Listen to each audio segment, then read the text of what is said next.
Today we're going to look at something called true shape.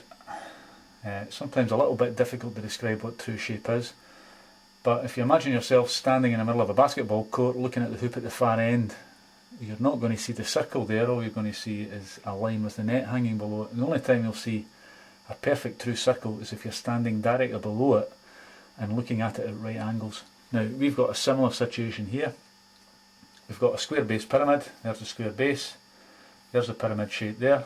A couple of lines to finish lining in here to make it complete is the four sloping edges going towards the cut surface. I've done most of this. I'm assuming you can do everything up to this point. If you can't, then you need to come and speak to one of us quite soon. So we've got a pyramid shape there. Here are the four sloping edges all coming up, and what's happened is it's had a slice taken out of it. And here's that slice there. It's a very shallow cut, and that cut there I know is at 60 degrees.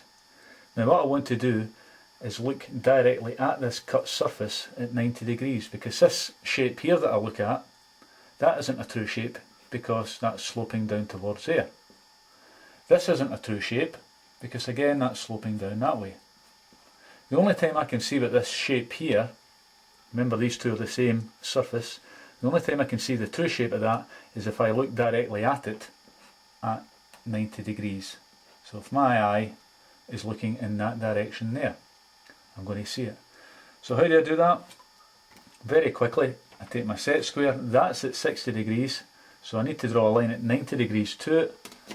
So therefore I need to use my 30 degree set square. I'm going to do construction lines in orange. I'm doing this really quickly this time because my last videos were criticised as being too long. So I'm going to take some construction lines away. There is one construction line at that corner. The other construction line is going to be at that corner. So that's me got the full height of the cut surface.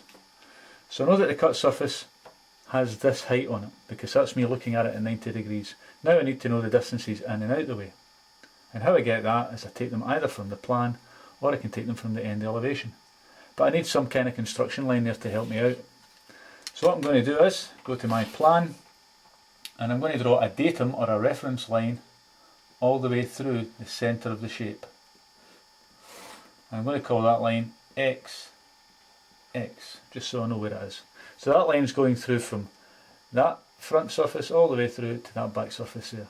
Now what I'm going to do is I'm going to take this line, because that's got this surface that I'm looking at, it's actually holding it a bit like a barbecue skewer. I'm going to grab that and I'm going to swing it round and I'm going to put it down through those two lines there.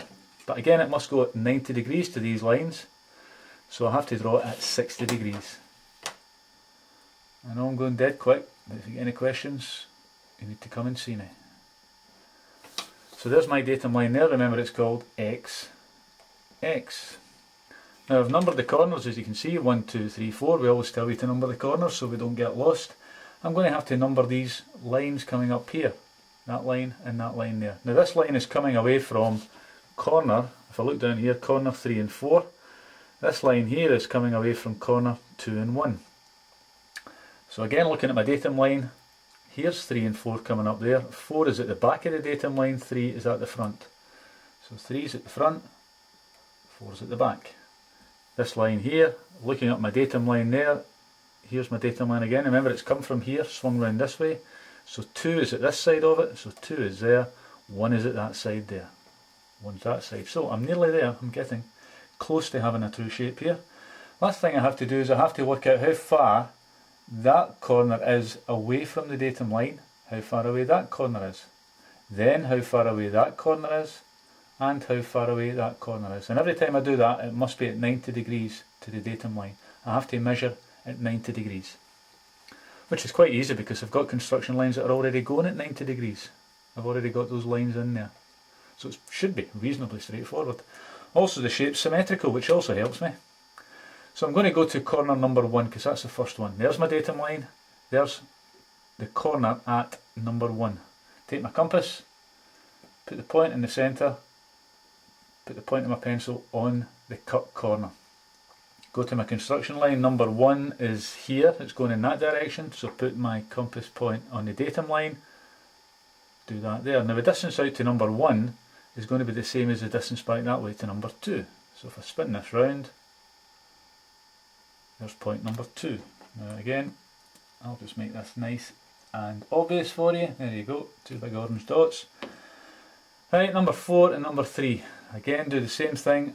Go to my datum line, put the point of a compass on the datum line, and I'm measuring away perpendicular to it at 90 degrees, for those that don't know what perpendicular means, and it's going that distance there. So out to number 4 is going that distance. Now because the shape's symmetrical, it's the same distance down the way to corner number 3. So put the point in the datum again, and corner number 3 is just there. Once again, I'll make them nice and bold and orange for you. There we go. Last thing I have to do, take my straight edge. I'm going to switch to the final outline here, which is in green.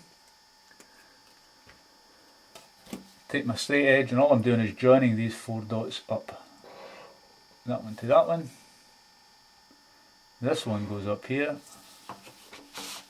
Take this down out of the way. That goes across there, and that goes across there. Now what I've got there, this is the true shape of that surface. So if I take this here and I drop that on there and tilt the front of it back, then that would fit on there. Again, if I take this surface here and I dropped it down so that it was at the same angle, then that would sit on there. Oh, can't see that, I just noticed. If I take that shape and drop it down and sit it on there, that's what would fit on that surface there. This looks really narrow from here to here, but remember, this surface here is much closer to your eyes than this one is. This surface is away down this distance.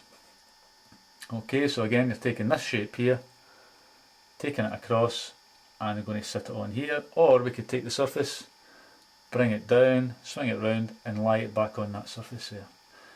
So to recap, all you have to do, make sure you come away with construction lines which are at 90 degrees to the cut surface. Okay, it must be at 90 degrees to the cut surface. Then you've got to have a datum line going through one of the other views. I could easily have taken the datum line down through there as well if I had wanted, and then measured out that way, and measured out that way, and that way. That would have given me exactly the same result, because that distance from there to there is the same as that distance from there to there. There to there is that same one there, and so on with the one at the top. So we get the widths from either the plan or the end elevation. We get the height by projecting away at 90 degrees. Okay, that was really short and sweet that time. I know it was dead quick. Just remember, this is called the true shape. The process is exactly the same for hex-based pyramids, octagonal-based pyramids. It's also the same if you're doing cones. It's also the same if you're doing prisms, and it's also the same if you're doing cylinders. The process is identical. Find your datum, project at 90 degrees, get your widths, join the dots, line it in, and name your views. Hope you've learned something. If you get stuck, come and see me. And for now, if I can find the off button, it's goodbye and good night.